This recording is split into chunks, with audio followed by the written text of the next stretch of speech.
Welcome back to the studio. You're watching Eye on Africa here on France 24. I'm Shona Bhattacharya. Let's take a look at our top stories in this edition. Marking a year since protests began in Ethiopia, at least 800 people have died since then, according to reports, and the crackdown has intensified with the state of emergency put in October. An unsettling initiative. Burundi's Senate has asked the government to carry out a census to track the ethnicities and home regions of its civil servants. The opposition fears the move given Burundi's past ethnic violence. And Paris is hosting its first contemporary African art fair. Artists and galleries are showing off the continent's finest creations. A somber anniversary. Ethiopia is marking 1 year since protests began in the Oromia region, initially against a government plan to redraw regional borders, then against human rights abuses. According to Amnesty International, at least 800 people have been killed since demonstrations spread to the Amhara region as well. A government-appointed board says some 11,000 people have been detained since the start of the state of emergency in October. That number includes a blogger who spent 18 months in prison before his release, only to be detained again this Friday. For more on this story, our guest tonight is Leslie Kefkow, a deputy director of the Africa Division at Human Rights Watch, joining us live from Washington, D.C. Thank you so much for joining us on Eye on Africa. Tell us, what is at the heart of these ongoing protests? Well, the protests have evolved over time. They started a year ago in Oromia, as you said, largely because people were concerned about confiscation of land around Addis Ababa for the expansion of the capital. But they've morphed over time. The government has used extreme force to try to quash the protests, and that in turn has led more and more people to come out on the streets despite this repression, because they're angry and frustrated about the government's repression of their rights. And in fact, the protests have spread to other parts of Ethiopia in the last 6 months or so, places that were not, where the protests originally began. So what kind of human rights abuses are we talking about here? Well, there's a number of things. So the military has been deployed in many of the places where the protests have been taking place. We've documented, use of live ammunition, shootings of protesters, but also a serious pattern of arresting and detaining people. Sometimes the military and law enforcement have been going house to house, collecting people at night. Some of these people have disappeared and have never been found. Others have been detained for months, and many of these abuses were really just codified by the state of emergency. It's almost like the government has used the state of emergency just to give themselves some kind of legal permit to do what they were already doing in previous months. Now, what is needed to resolve this crisis? Well, I think we really need to see some serious reforms and a reversal of the way that the government has been dealing with these protests. For example, the government detained a number of moderate, peaceful Oromo leaders in the very first months of the protests in December last year. These people are being prosecuted for terrorism and related crimes.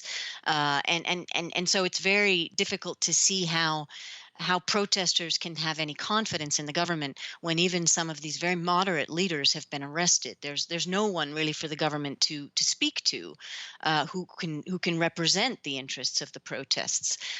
So releasing many of these key political figures, as well as the thousands of other protesters who've been detained, many for completely unlawful reasons, is a good first step. And then I think there are a number of other broader reforms that we need to see on legislation, on the use of force, and on accountability. The government needs to support an independent investigation into what has happened over the last year. A government-led investigation does not have credibility. It does not have confidence of the many Ethiopians whose family members have been killed or locked up or disappeared in the last year. Thank you so much, Leslie Kefkow, for joining us there from Human Rights Watch. Thank you so much for joining us on Eye on Africa. Thank you. A troubling initiative. Burundi's Senate president has asked the government to carry out a census of every civil servant in the country based on their ethnicity and region of origin. Burundi has witnessed ethnic-based massacres before, and many fear this latest move could incite similar violence. Laurent Berstecker reports. A nationwide census of civil servants based on ethnicity, which many fear could inflame racial tensions in Burundi. The opposition also accuses the ruling CNDD party of trying to place its own supporters in key government positions. It will trigger a political and ethnic destabilization so that these important functions are occupied by CNDD militants, regardless of their level of experience and competence. Burundi's government has justified the measure by appealing to the 2000 Arusha Accords on which the country's constitution is based.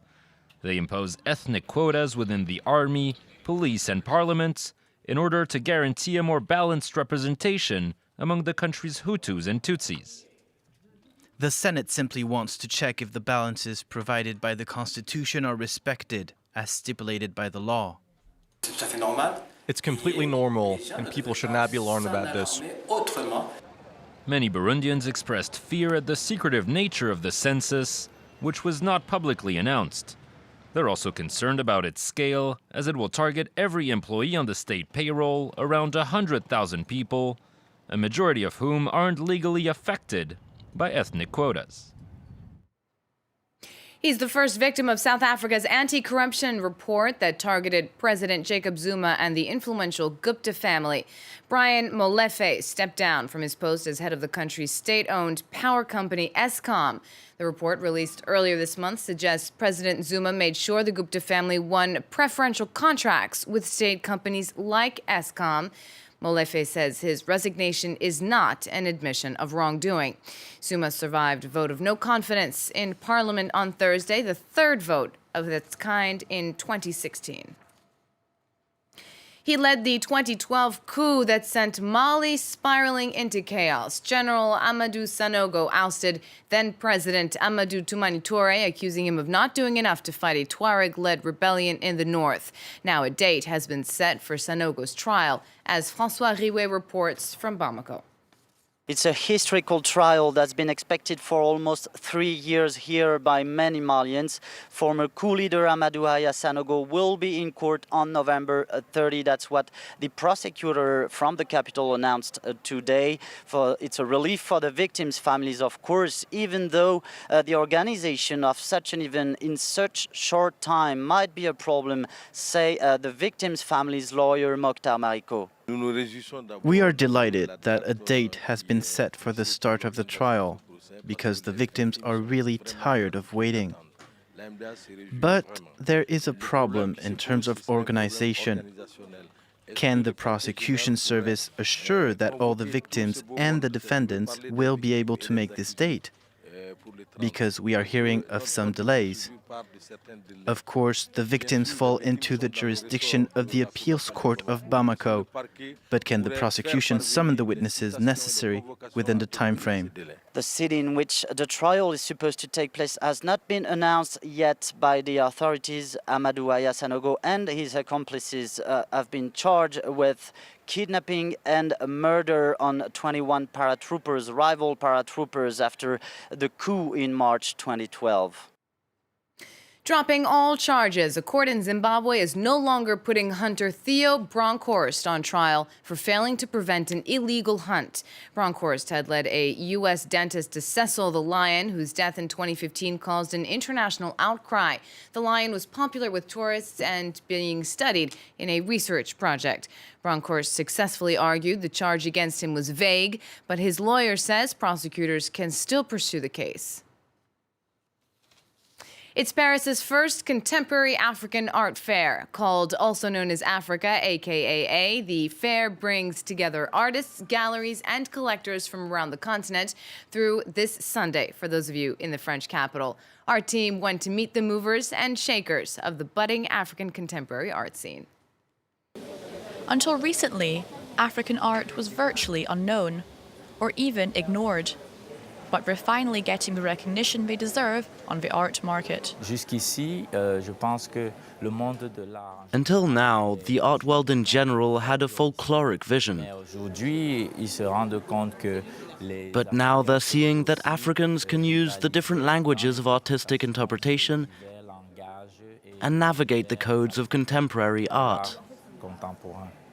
The artists here represent the entire continent, including Senegal, Mali, Cameroon, and Ethiopia.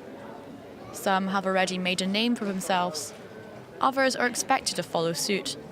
But their main difficulty is to be recognized at home, where art is still not a development priority. Si on veut être réaliste, être un artiste africain qui... If we want to be realistic, a famous African artist is someone who is known outside of Africa. We hope this changes. We're in a transition period where we're seeing elements of recognition and artistic legitimacy on the continent, but we're still at the budding stages. Mais ça reste encore vraiment un début.